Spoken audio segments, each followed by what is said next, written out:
See, well, I was born in Philadelphia, but I grew up in a very small town north of the city, um, beyond suburbs, really small town, USA.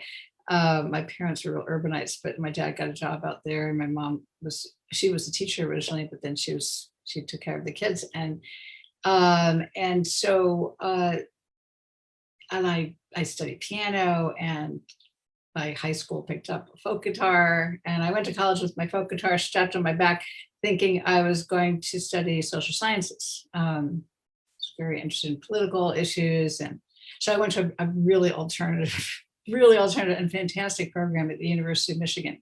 A lot of people don't know about it, but anyway, it's called the Residential College, and there are no grades, and they're really interesting faculty. And we were at protests probably as much as we were in the classroom, and it was fantastic. And I did take some social science classes, which actually informed my work, kind of full circle back to that. But I accidentally walked into a music class. I had an amazing teacher who was a mother of four, I should say. Really incredible person. I'm still very close with her. She's in her 80s now, late 80s. And she ran this class called Creative Musicianship. And I was like, I don't think I know enough to take this class, but I was so fascinated. I mean, I got the bug really fast. And anyway, I could explain the class at some point, but she was really, really inspiring. And also I think the fact that she was a woman and important, she was there. She was like me, sort of. She wasn't a composer, actually. She was a performer, a vocalist, and she eventually got very involved with Alexander technique. She's now a trainer of Alexander teachers. She's a really fascinating person. So anyway, it was great, and I just hung out with her for 4 years and wound up doing a kind of theater and music major, wrote plays and a bunch of other stuff. And then after that program, I started a theater company with actually another faculty was a woman. I mean, there are four of us. Now that I think about it, I thought about it. Yeah, four women. We had our own theater company in Ann Arbor, and I wrote most of the music and played my mountain dulcimer and sang and things like that. But just kind of kept having the urge to work with larger forces and get more. And so at the same time, I was going up to the music school, which wasn't that welcoming at the time. It's fantastic now. I have a lot of friends teaching there, and I know people studying there. But at the time, it was sort of old school, and anyway, yeah, I had some pretty bad experiences where I didn't feel encouraged. But I somehow stubbornly kept at it. And then eventually I did go back to school, went to the Yale School of Music for my master's in composition. That was sort of the first music composition program that I was in. So that's just the educational snapshot of it. And then when I got out of there, I came to New York and became involved in a collective, what became a collective, Bang in a Can, with Michael Gordon and David Lang. So I did go on to get a very long 20-year doctorate, but I don't even know how that happened. But so that I did also go to Princeton later. But I, my roots are in Ann Arbor, really, the folk world of Ann Arbor and the kind of freedom of that environment. That's mostly what you asked right now? Yeah, Okay. that's great. Yeah. No, it's so interesting to hear how that informed your initial path into composition and how meaningful it can be to have mentors like that. It can really just sort of open a door or change your life through a class. Do you think you could tell us a little bit about how you came to be a mother? Like, is that something you knew you always wanted to do as well as being a musician, or is that something that kind of came about through some surprises along the way?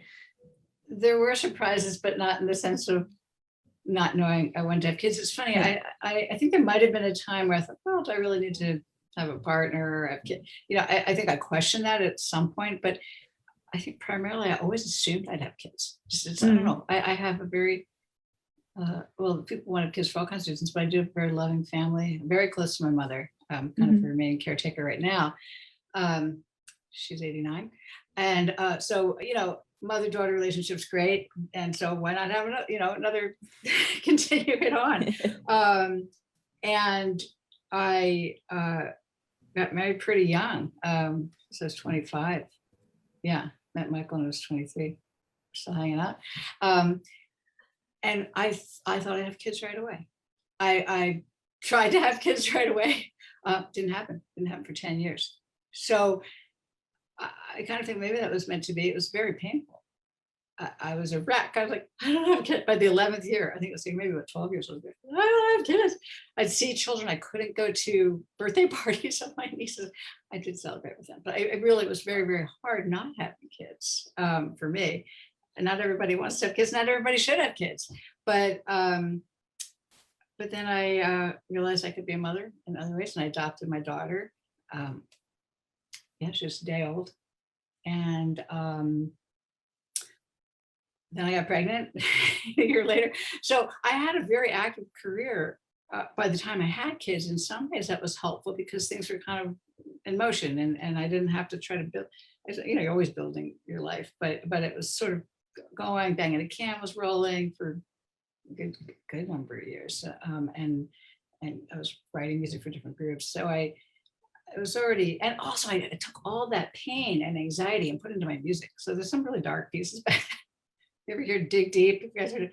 Anyway, that was at the height of misery. Sorry, Kronos Quartet, as I wrote it for them. But so I channeled it, and I think I was a workaholic, and it still am a workaholic in a lot of ways. But some of it came from trying to channel that energy that wasn't channeled towards my maternal instincts. Thanks so much for sharing that. It's really interesting to hear your journey. Not everyone feels comfortable to talk about that, but I think for a lot of people out there, it's reassuring to know that they're not in that alone. I was going to ask, do you feel like becoming a parent influenced your artistic career? Like, has that changed anything in your writing or the way you think about creating music? I don't know, but I really love being grounded.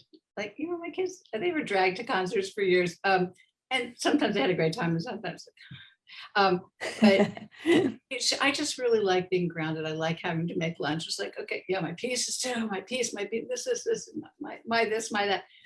They actually need lunch. They can't go, okay, maybe I forgot lunch once. Okay, but and I like making lunch actually. And so for years, I just enjoyed the caring and just all different parts of parenting. But I don't know about musically.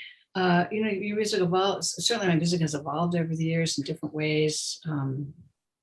I think it must have some impact, just because all parts of your life feed into your creative life, unless you're living in a closet or something, So I think, yeah, there must be some sort of connection, but I don't know if I could put my finger on it exactly what it would be. Yeah, that's interesting. I like what you said about feeling grounded. So like you have the musical thing and you're in that, and then you're just like, okay, I just have to make lunch. It's like so you get out of that yourself, kind of that you're very deep into it. So that's very interesting. But yeah, another quick question would be like, were there any like routines that you had, like any special like tricks or things that like there was something that really helped you with like maybe dividing up your time? In addition, maybe was there specific people that supported you, or what was your support group Yeah. when you were having young kids? Well, people have so many different family structures. And so in some ways, I guess I was just somewhat old-fashioned or traditional, so Michael and I are very equal partners. That certainly made it possible. It was very interesting. I remember when I was pregnant, people would come up and say, oh, it might have even been when I had yellow, but anyway, just the beginning of having kids, people say, wow, do you think you're still gonna have time to compose? And I was so pissed off at that question. It's not an unreasonable question because it's a huge job to be a parent. But they never asked Michael. And he was like, why are they asking me? I'm a dad. He's very into being a dad, very, very doting dad, So that was really odd in terms of the imbalance. And never got that question. But certainly it also just points to the fact that Michael's very much an equal partner. We all take care of different parts of the household. Some things I can't keep track of, he keeps track of. He cooks a lot more than I cook. And so that's a huge support. And I feel like very, very fortunate to have a partner in raising kids, because it's complicated, and it doesn't stop. It doesn't end. My kids are in their 20s, you're still figuring out ways to support them and, nudge them and whatever you need to do. So it doesn't stop. So I definitely, just to say that it's a shared endeavor and shared journey. We actually did have a lot of help in the sense that we had, I remember one very sturdy babysitter who I shared. So I shared really wonderful woman who was like the oldest of 10 kids.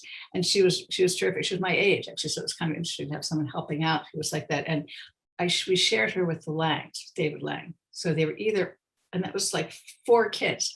It's hard to watch one kid. Okay, but there were 4 kids all together. Their kids were either at my house or they're at David and Suzanne's house. And I was also very fortunate, almost like a little co-op community action going on. It's economical. It still, costs money just to have some help. But, and so we'd have for pretty much when the kids were little, pretty full day, 9 to sometime in the afternoon. I don't remember how long it was for, but, and then they go to school. School's a very good invention. They go off to school. They have their own friends and you become a lot less important to them. And so I became, I guess, between having some support and then kids going to school, more like a 9 to 5, which is fine for me because I'm very much a morning person. Like my brain gets a little fuzzy starting in the afternoon, like late afternoon, evening. If I'm on a deadline, I'm sure it's the same with everybody. Like, doesn't matter what time it is. You're like, oh my gosh, I got to get this done. So, you might work till midnight or something. But I like the morning. So that's lucky because if I was like, I can only write at 2 in the morning, it would be really hard, I think, to figure it out.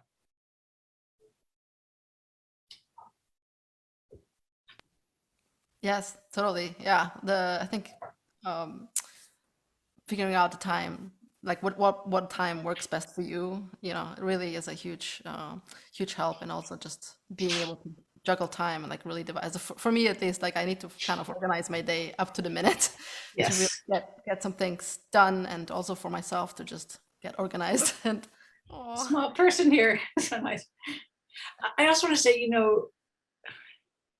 nobody's talked about this. I'm so impressed that you guys have created this forum because, it probably, if anything, if I think about it, like, don't talk too much about the kids, be fine for John Adams to talk about his son, or so, in other words, it's so sweet, it's talking about his son.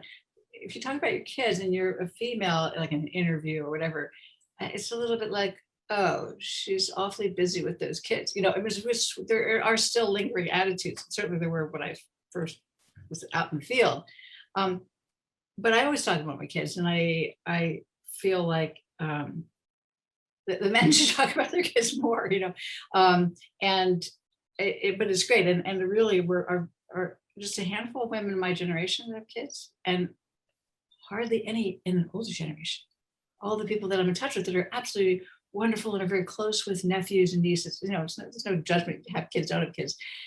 But they did probably feel they had to make a choice. I don't want to speak for them, but I'm guessing it was a little bit more of a choice that in that older generation. Yeah. And then not as many in my generation, but then you look to the next generation, you guys, and it's not any easier, but it's much more welcomed and not it's kind of either or. I don't want to speak for you either, but I'm guessing that it's a better world that way. Yeah, that's something we talk about a lot. Also, from my experience, like something that brought onto like creating this project and getting together is also that I talked to a lot of my friends, my musician friends, composers, artists, and a lot of them, I feel like just before I had my son, we were talking about this, because it was the age we're like talking about having kids, having families, and several of my friends were like, oh, I really would like to have family. I just feel like I can't. I just have to choose my career. And I kind of maybe just really sad, and I was really like, well, we should talk about this. We should figure out a way that we don't have to have that have to make that choice nowadays. Yeah, and it's hard. I mean, sure, you're all. I mean, but life is hard anyway. There's always a juggle. There's always a juggle, no matter how. Yeah. Do you feel like things have shifted? Like when you speak to your students, do you feel like positive changes are happening, or what do you think we need to sort of push forward on? Where could we be making progress in the next, say, 10, 15 years? Well, I think it's great to talk about it. And I love that you asked about students because I'm teaching now for about 10 years, a little over 10 years at NYU. And it does come up not a lot, but periodically someone will ask.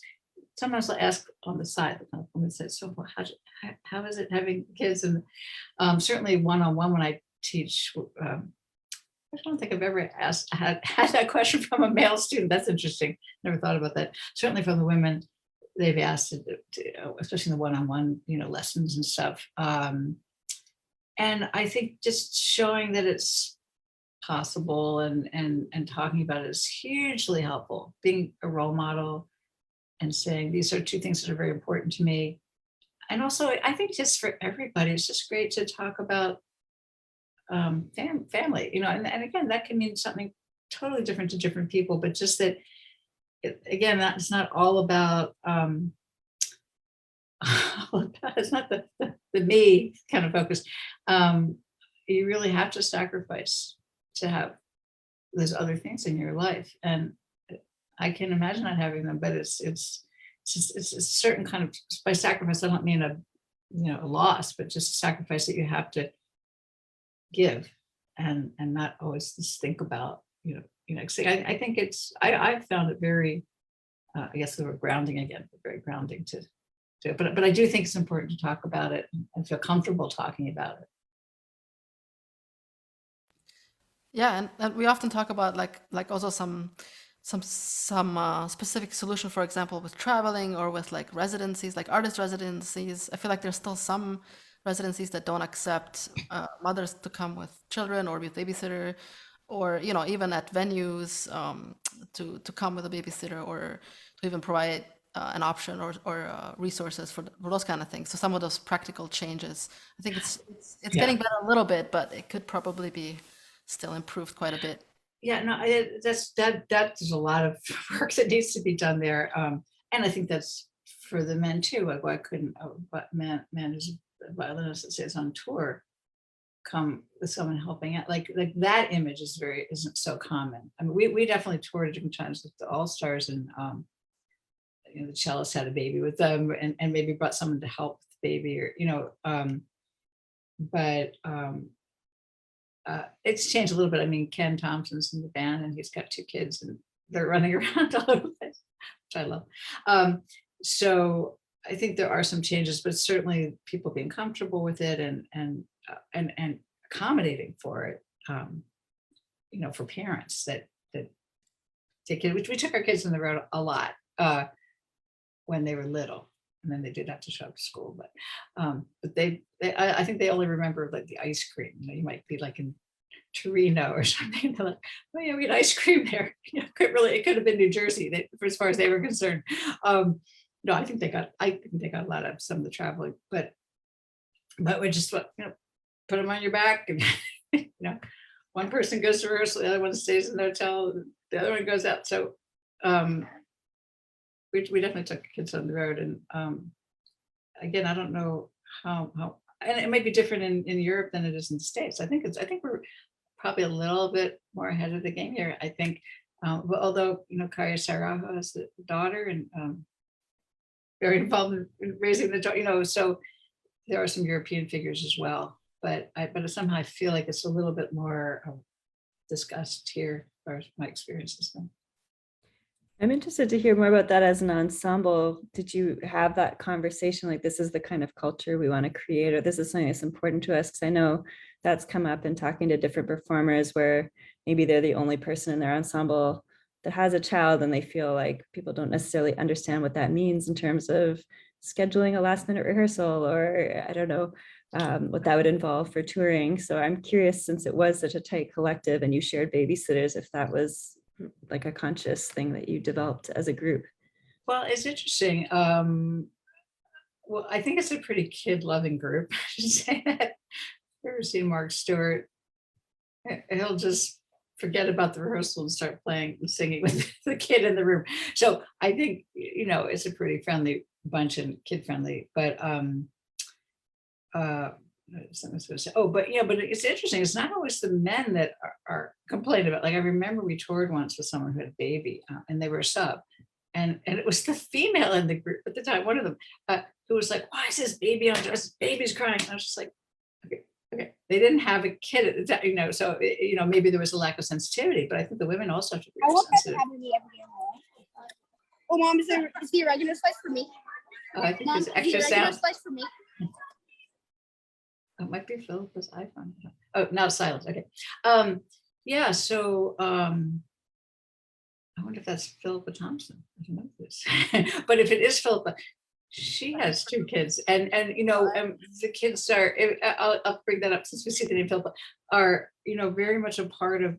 I guess to Sasha, to answer your questions, that the kids become a part of the community. I mean, on tours, maybe there are certain challenges, but certainly in the summer festival, when we're up at Mass Mocha,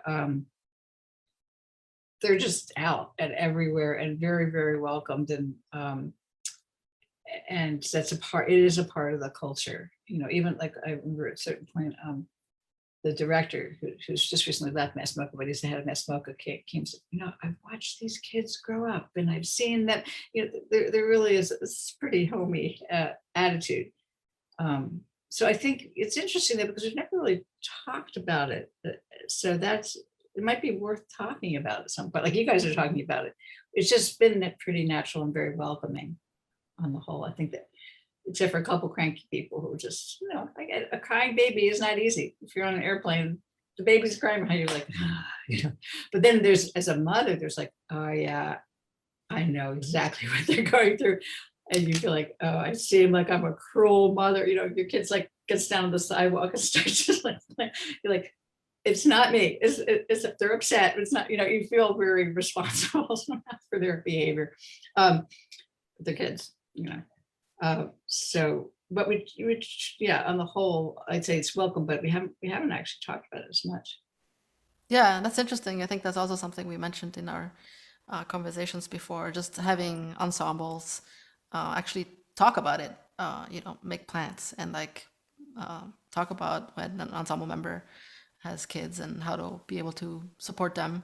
And it's not just even practical, but also like mentally, not be, Yeah. for example, like plan rehearsals ahead of time, like not book something last minute because it's just really stressful to like have to make, sudden changes really quickly, especially when you have a really young child. And I remember very stressful moments like that, like having to change rehearsals or like last minute travel times and things like that, touring schedules. So Yeah, you can't change on a dime so easily. And then also your kid get the school nurse calls and says, come get your kid from school. There are those days too, wherever you are,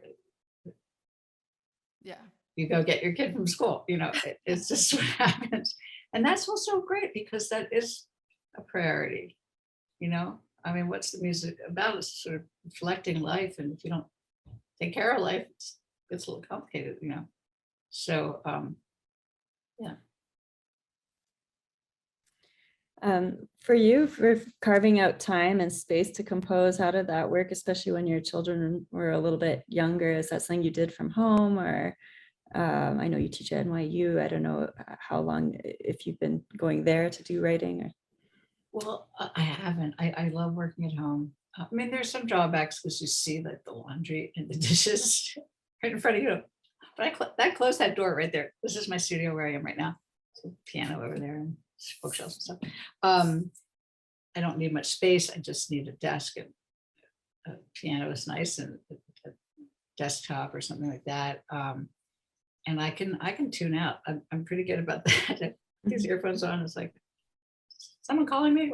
No, I would answer if someone called me. But so, and I liked that I could be at home and have lunch with everybody if I want to, or not, if I don't want to. So I guess I did have that luxury. I did have some help, but and then also help wasn't there all the time. So we would trade off, and we had a good give and take of Michael's on a deadline. So, okay, his deadline is sooner than my deadline, that kind of thing. You have to kind of be more than generous in a way to make that work.